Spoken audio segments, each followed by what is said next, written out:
Good morning and welcome back. This is part 3 of this Phoenix radio restoration. I've had some visitors here for the last week, so I haven't been able to make any videos. I can't very well leave them sitting there while I go and record stuff. But in the wee hours of the morning I've been getting up a bit early and just playing with it a bit. But I haven't videoed anything. You'll recall we've stripped it down, sandblasted, resprayed it, and reassembled it. I've cleaned everything up, polished what I needed to. It's got a car speaker in it at the moment because the original speaker's been eaten by bugs, and there's not a lot of it left, particularly around the suspension area. So I've ordered some new suspension foam from China, and I'm going to see if I can retrofit that into the existing cone. In the meantime, I've managed to just make up a couple of stickers to replace the ones that are on the back of the speaker now. That's a scan of the original roller sticker on the back of the magnet, so that's my replacement. When I cut it, it'll be a thinner line around there than that, so it looks a bit fat at the moment, but I've left a bit of room for me to cut it. And there's a little black decal they put around the side of the magnet, around the circumference of it, so I've made that up as well. So that's ready to go. So what I have done in the little time that I've had to work on this thing is I've tried adjusting these IFs. I don't have any circuit diagram for this radio, so I don't know what the IF is supposed to be. When I tested it, it appeared to be about 460 kilohertz. It seemed to be there where it was set then. I tried it at 455, which is the fairly standard one. And it didn't like it at all. It didn't tune very well. But then I tried it at about 465 and it was similar. Didn't like that either.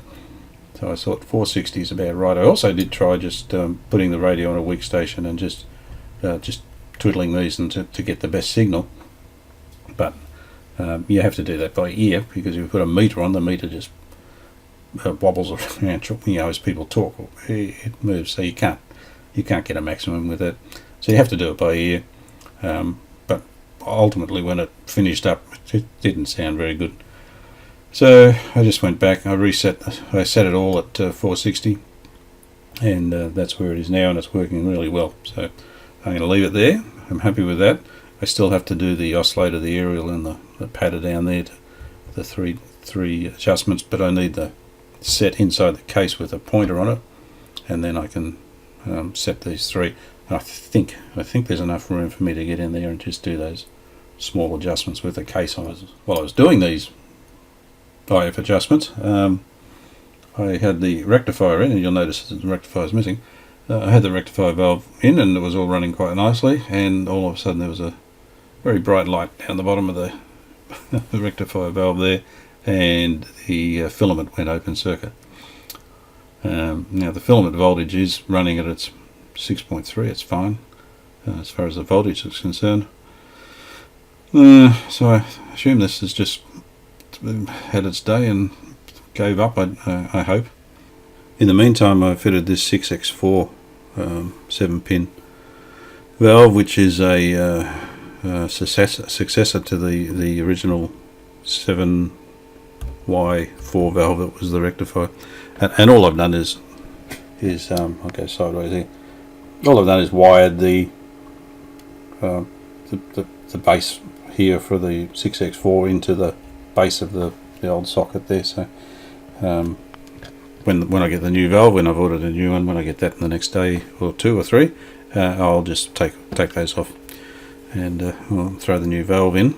I've also taken lots of voltage measurements. So what I've done is made up a little chart here. I wrote down off the manufacturer's specifications the maximum values for the anodes and the screen. Then I went along and measured the pin voltages, or the voltages at the valves. So in the green here, it's just taking away the plate voltage from the maximum plate voltage allowed by the manufacturer, and as long as I've got a positive number, I'm under the maximum voltages. So everything worked out alright. It's within the limits of what the manufacturer recommends as a maximum, so I can't do any more than that without a schematic to find out what I'm supposed to do. I have checked all the resistors, and I replaced a few that were out of tolerance, but generally they were pretty good. The input line voltage I used was 243 volts, so that's certainly on the upper margin of what we normally see. It's usually between 230 and 240 depending on the time of day. The only other thing I did do was, I don't know if I did this last time or not, I've glued on the little Arts and Peace sticker on the back. I made up one that's similar to what was on there. So it's all looking good. The next thing I need to do is go and work on the case and try and restore that. So I'm heading off to the workshop. Here's the case, if you remember that far back. So it's a timber case. It's in, that's pretty sure that's the original colour. So I've got to try and match that colour, I guess. It's in good nick, except it's crazed on the ends there. You may not be able to see it. You can see the crack there. So yeah, it's got it needs to be rubbed back off to see whether I need to rub it or cut it, strip it right back or not. One thing I need to do is get this pressed metal or expanded metal front off. So I need to take these plasticky Perspex dial numbers off, and there's little screws in there to do that. When I first looked at it, I couldn't work it out because the front's glued in and it's got the expanded metal in there as well. And then I realised it had a strip along the bottom that's screwed in 3 places. So I think that comes off, and then that whole metal thing will slide out along with whatever backing's in there. So I'll do that now. I'll take these off first, these little screws here, and then I'll undo the base.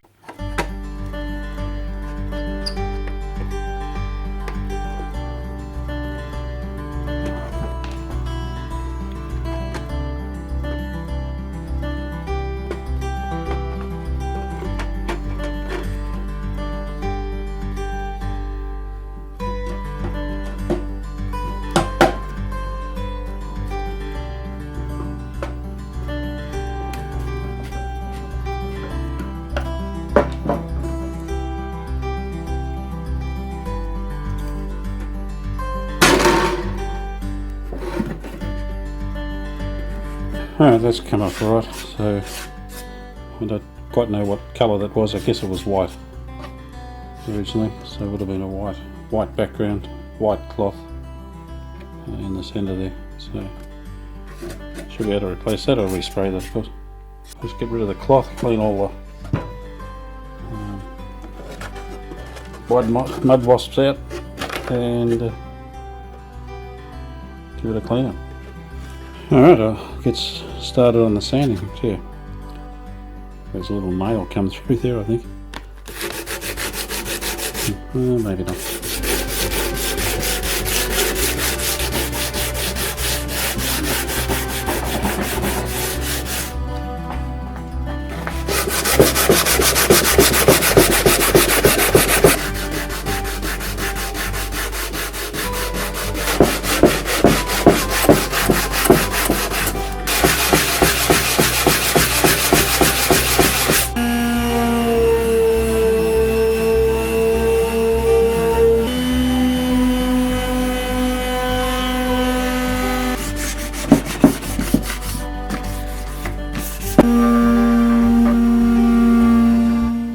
Well, I've sanded that off as much as I need to, I think.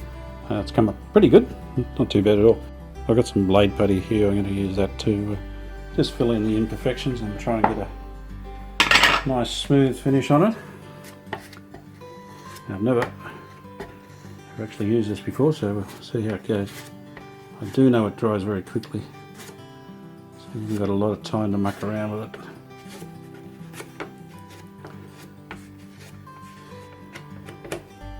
As I said, it goes off very fast.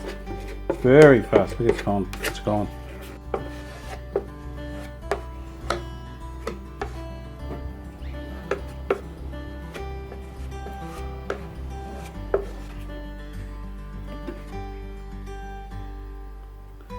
Just a couple of dents there. I'll try and fill them with this. So there you go. It says to 45-minute drying time. So I'll come back in an hour and we'll see how it's looking. Yeah, it's been at least an hour now, so I'll just see how it goes. But I expect to sand probably 99% of it off and just hopefully fill a little cracks. So it may have been a bit over the top. You know, we'll see what happens.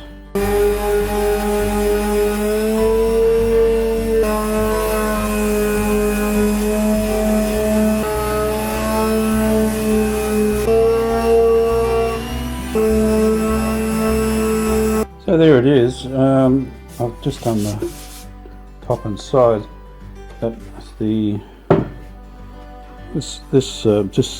This is all I wanted, was just the tiny little imperfections in the timber, and now filled and level. So once I'm going to put a high build primer on it, which I can sand back again, and it should come up pretty smooth. So I thought it was a bit weird that I just put all that on then sanded it off again. It probably was. I probably didn't need that much, but anyway. So I say there's little imperfections in the paint and things like that, and this has filled it right up in the timber.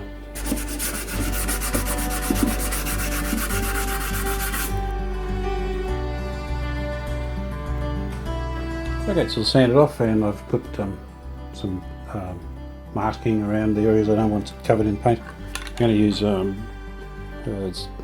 Zinza primer. It's a high build primer, so it goes on pretty smooth, and you can just sand it back and it comes out very smooth. So I'm just going to hit it with that. Should only take one coat.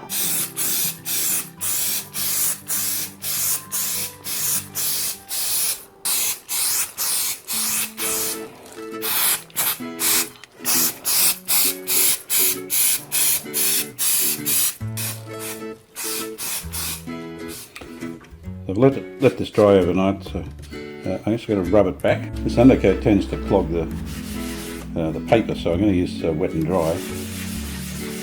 Otherwise, it just seems to block up the paper, and it won't sand it.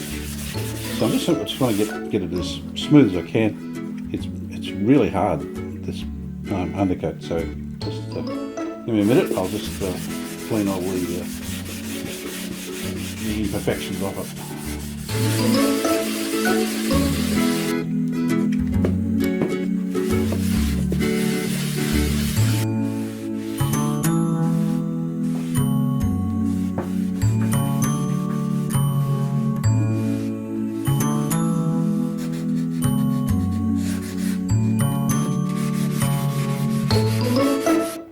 That's come up really well. It's nice and smooth, and it's got no real defects in it, so happy with that. I'm just going to let it dry out a bit more. I'm going to wipe out, make sure there's no water stuck in any of the cracks, and let it dry off, so it's ready for the top coat, I think.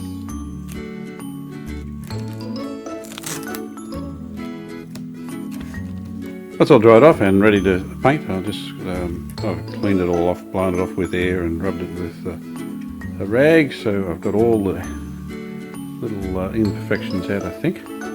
So it's rubbed through in some spots, but that's not important at all. The paint I'm using is a primer paint anyway. So I decided to use this colour. It was originally brown. Wasn't keen on doing it in brown again, so I've chosen this.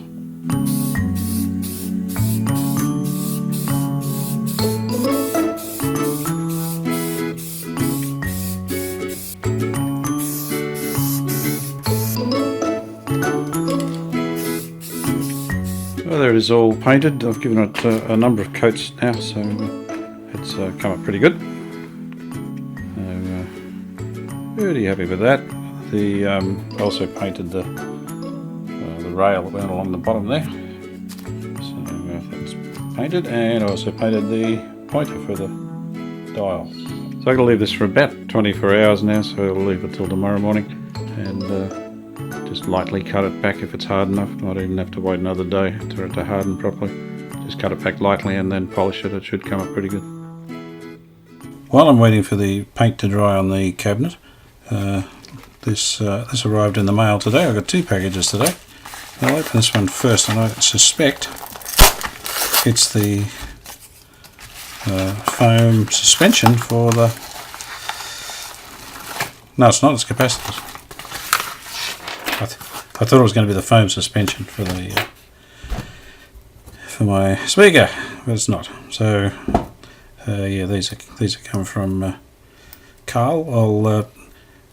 He's part of one of our radio groups in Australia, and he sells all these caps who've been really good, very good, easy to get, and the quality's been terrific. So I'll leave a link down in the description to Carl's website on the internet, on eBay I should say, and yeah, he's good. These are good voltages, and they're radials instead of having to use they're actuals instead of using radials. So they're great.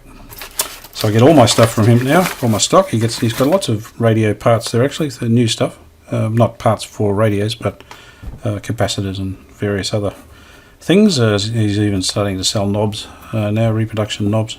I'll leave a link below, and you give him a look up. He's very, very good to deal with. We'll have a look at. It's from the man. I bought some valves of this gentleman before, and it'll be in my new rectifier for the Phoenix radio, I think.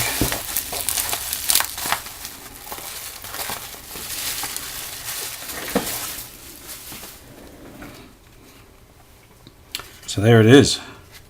It's a Braemar, supposed to be new old stock, 7x4. As I said, I bought off this gentleman before, and he's been pretty good. He's up in Maryborough somewhere, I think. Anyway, it's just off eBay.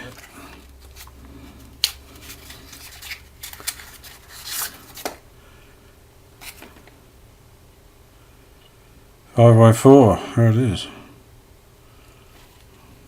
Looks fairly new. Alright, I'll give that a go. Gonna try out the new valve. I disconnected or unsoldered the little extension rectifier I had on there. So I'll try this one out. I can't test it, I don't have a valve tester that takes these types of bases, so I'll throw it in there.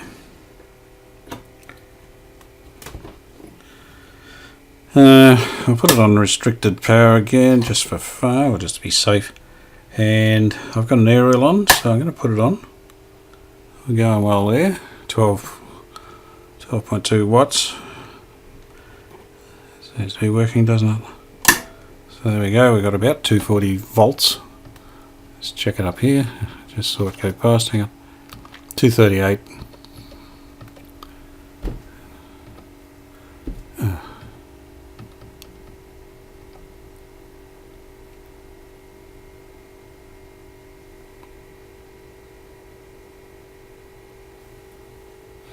Yeah, it's not doing anything. What? Ooh.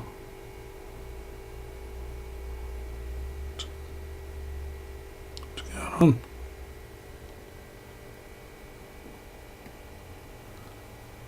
It's not pulling any watts. The globe's not working. What?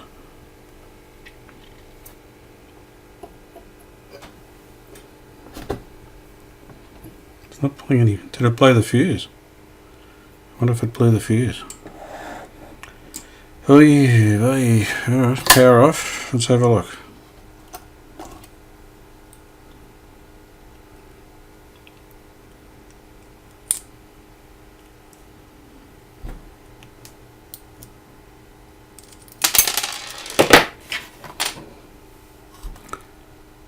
Yeah, taking the fuse out.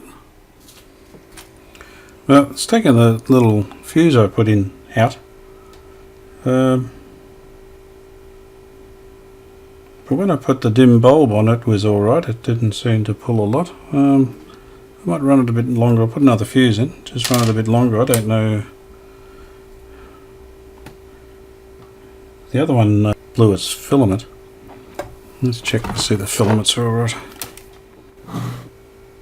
Filaments alright.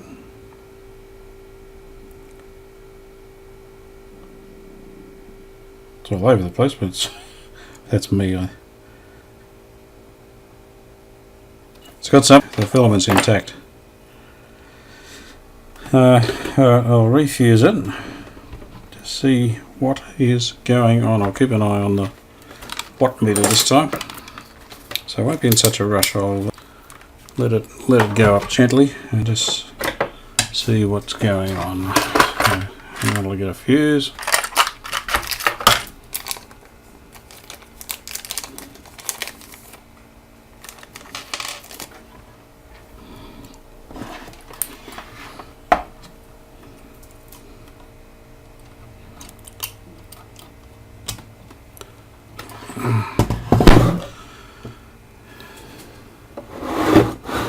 Okay, let's have another go. I'll put it on dim bulb again. See what it does. The dim bulb's working alright. Let's move that around so you can see it. 11 watts it's pulling.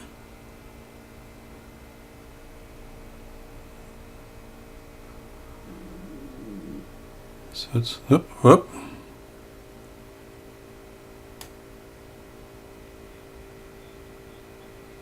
Something wrong with that. It's working.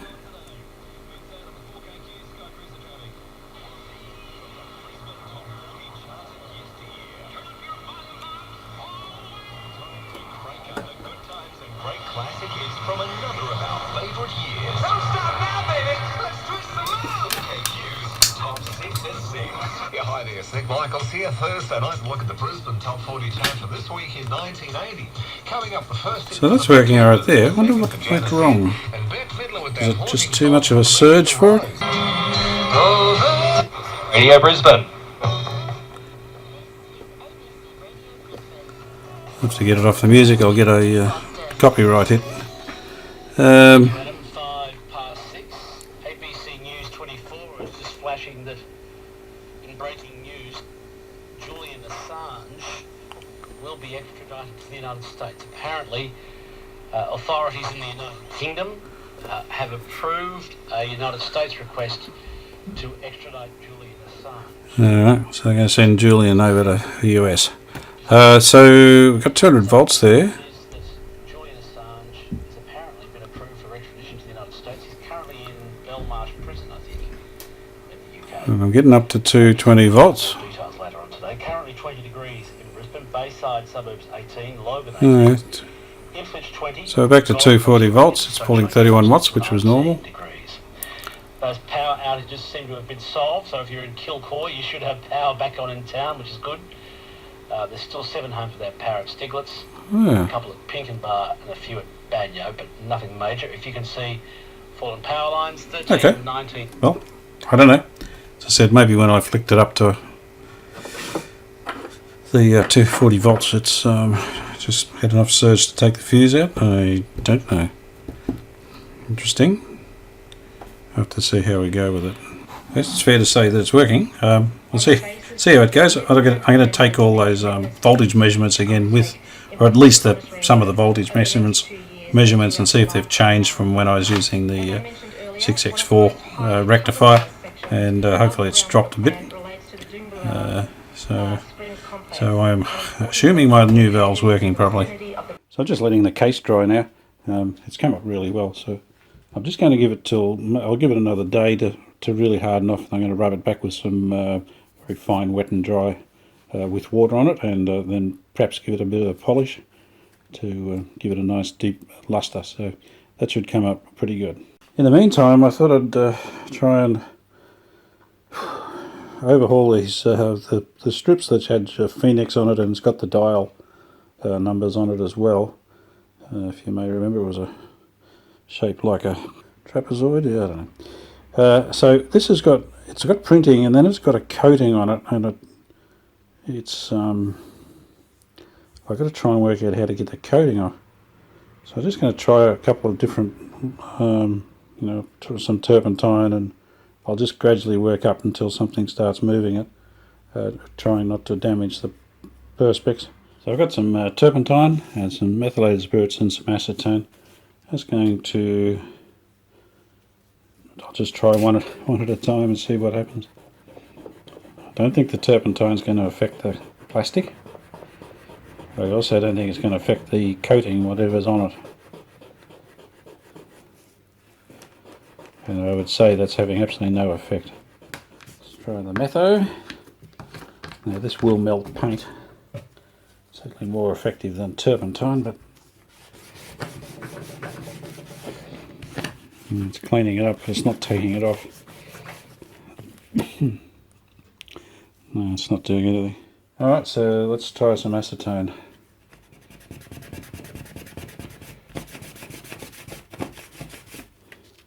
It's done a good job of cleaning it up, so it's come up quite clean, but not remove the coating.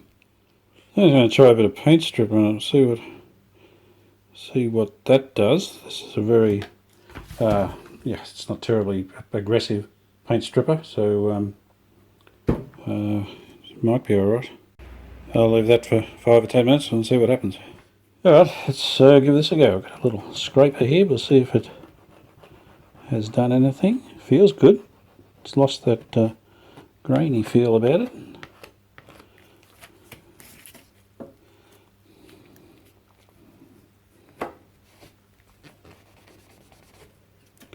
Yeah, that's good. That's come up very good.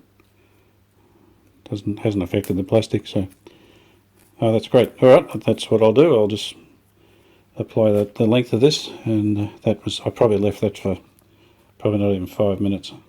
This is coming off very easily now, and it's not damaging the. I'll throw it in the tub and clean off the remaining stripper with some water. So it's very good. So my Perspex strips come up pretty good. Quite happy with that. I've printed this as a transfer sheet, and I've got the numbers to put on the top bit of Perspex here, and I've put the brand or the name of the radio Phoenix in there, and I also drew a couple of little Phoenixes in there. Just, I don't know, wasn't on there originally. It's probably a bit silly, but anyway, the text of this Phoenix here it's almost identical to what was on there. I should have showed you before I took the old one off, but anyway, it looks pretty straight. So what I thought I'd do is put a little dot in there. I'll use that as my datum. So I'm going to cut this out. I'll just cut it a bit bigger than it is now, than the plastic, and then when it all dries, I'll use the plastic as a ruler and trim it to exactly the right size. I'm just going to soak this for about 30 seconds. Need a bigger bowl. Alright, so we should be able to just pull that away. There we go. Very nice. And I'll just line up my 2 dots right there and there. I've already sprayed this transfer some clear paint just to make it make the print stable, so it doesn't just rub off. So it's doing alright. There it is. So that's done. I'll just let it dry, and I'll turn it upside down, trim off the edges, and spray it with some clear lacquer. We'll see what it looks like. If that's successful, I'll do this, the main dial. The main dial's not quite as bad as that was, so if worst comes to worst, I don't have a problem leaving the old dial the way it was. I've just got some 1500 wet and dry paper, which I've just started to rub the top back a little bit. Just take the top off with water, and that should just bring it back to a nice flat surface.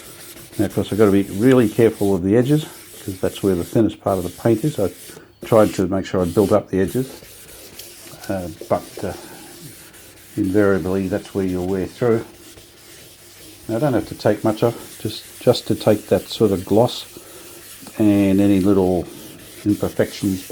You can generally just get them out as well. So I'll just do this very, very lightly, keeping, as I said, keeping an eye right on those edges there.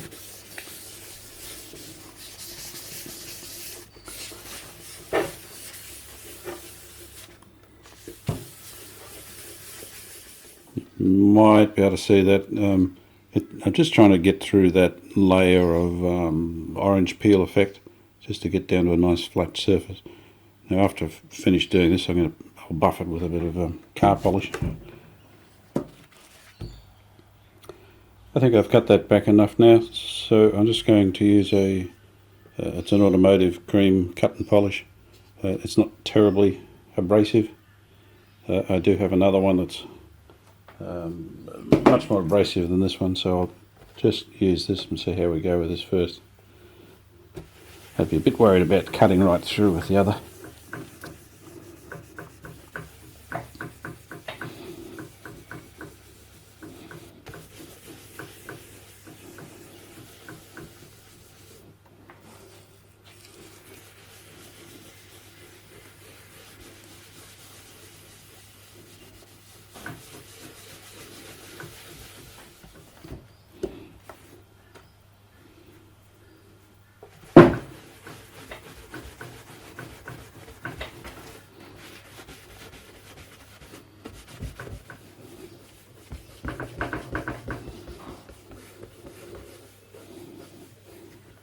Well, that's it, polished up, and I've got to do the rest, but gives you an idea how it comes up.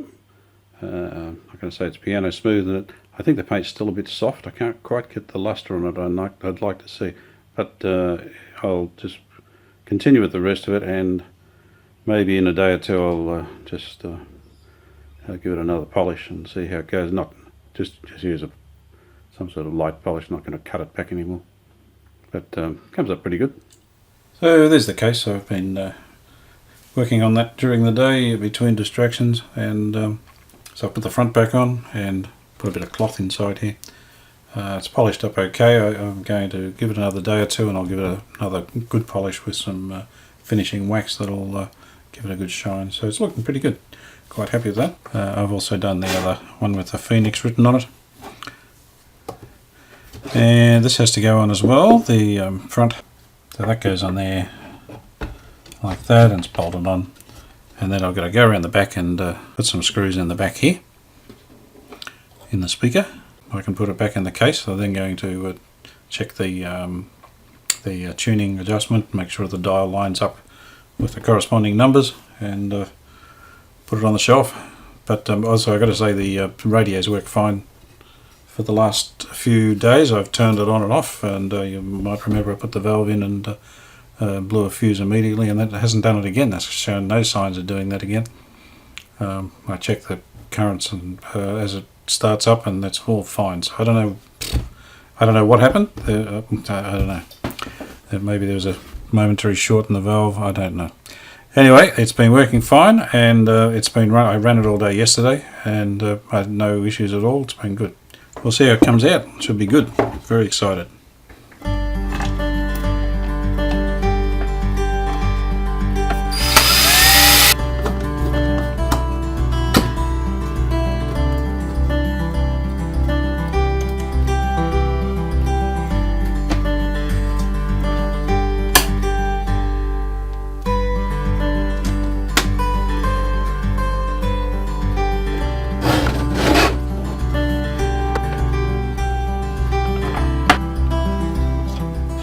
Well, there she is. The Phoenix has risen.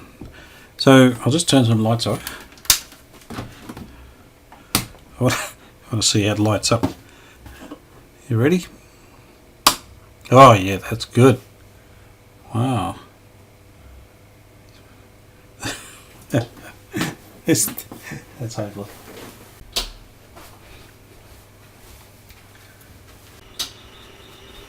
Oh well, that's what it is. We can fly over in 150 metres in 48 minutes. Now, make a SEVO 159 metres. The list goes on. There's so many good players there, but those three guys.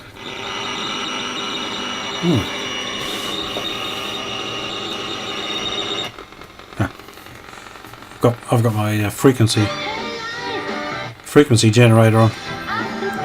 I'm going to say that's no good, because that should be where are they? 690 something.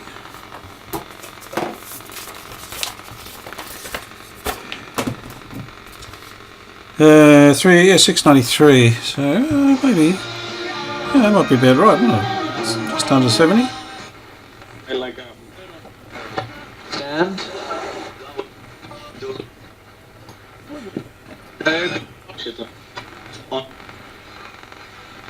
14, Parramatta 8th on 14. So they're back into the top. Well, it's got to be the wackiest radio I've ever worked on. I just need to check the dial, but it's all back together, and well, it's what it is. So it's gonna look good in the collection, if nothing else. So I'll just put the signal generator back on. I think I've got it set to 600 kilocycles. So just give me a sec. I've just connected the signal generator. It's on 600, so we'll see how close we are.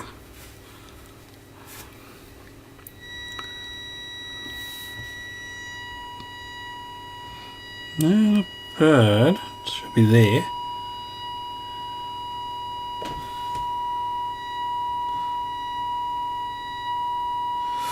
Oh. So I'll just change it to 1500, which is pretty easy. I'll go and see what's up there. It's 15. Oh, I think it's not. It's gone a bit short. So I was pretty hopeful of getting in there to adjust it. No, I'm not sure about that. Well, that proved impossible. I couldn't do it in the case, so I've taken it out. And what I did, I had a printing of the dial that I'd made, and I printed out a test copy before I printed it on the transparency. So I've put that on using a couple of marks in the wood where the screws go in the front cover. So it's lined up pretty well. That's where it should be. Let's see if I can bring it up with this other adjustment down here.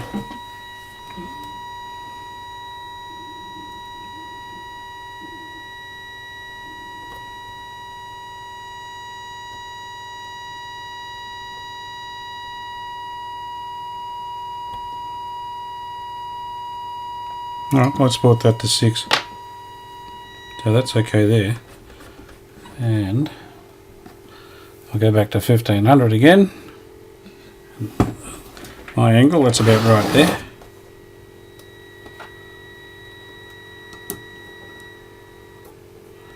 Yeah, it's just...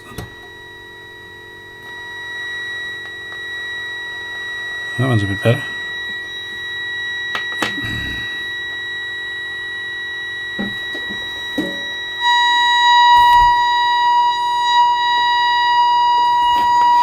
So that's actually now right on 1500. So, yep. Maybe we'll get away with this. So I'll take it back to 600 again, and see if we're on that.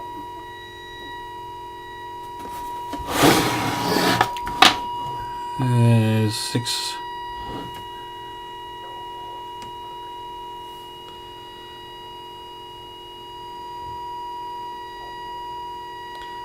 There's 600, so alright, well, maybe I don't need to worry.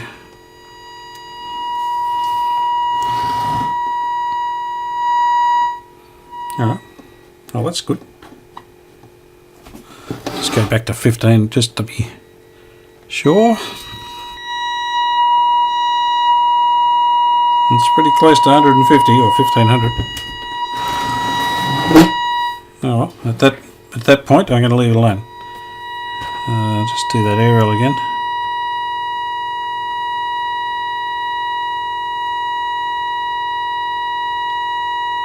Right.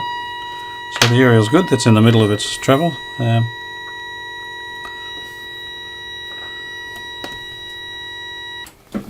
Alright, get the aerial back on and we'll just see what it does. So just lift that up a bit. If you work late nights, like a lot of people do that listen to this show. So that's about right, it's just above 600. 612 that station is, so that's about right. And 4KQ is about 690, what would we say, 693? So, I mean the numbers are ridiculous, so it doesn't have to be that accurate, does it? The racing station's about 100. There it is. So that's pretty good. There's another one at, should be about 1500 this time or not. There it is.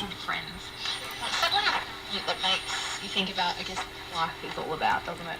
Not much else I can do with it now. I'm just going to, I will polish that top and the case up a bit more later on. Once it, I think it's a bit too soft at the moment. So, yeah. So, yeah, pretty happy with that. Bit of a wacky radio at the best at times, I think. But it's come up all right, hasn't it? So, it's working. The face looks pretty good. The text came out all right on the dial. It cleaned up all right. Paint job looks pretty good, and the chassis come up pretty good too. So that looks, like I say, looks brand new, but looks pretty good. And I just got to wait till I get those parts for the speaker, and I'll pull this all out and do the speaker up. I might even do a little video on me fixing the speaker. We'll see how that goes. Thanks for watching the rising of the ashes of this Phoenix radio, unknown from New Zealand, and I suspect they probably disowned it and burnt any reference to it, any papers that may have been around, because I couldn't find anything. Couldn't find a thing on this. So anyway, it's come up alright. It's working really well. Thanks for watching, and watch out for my next project, which I'm not sure what it's going to be, but it's bound to be as thrilling as this one.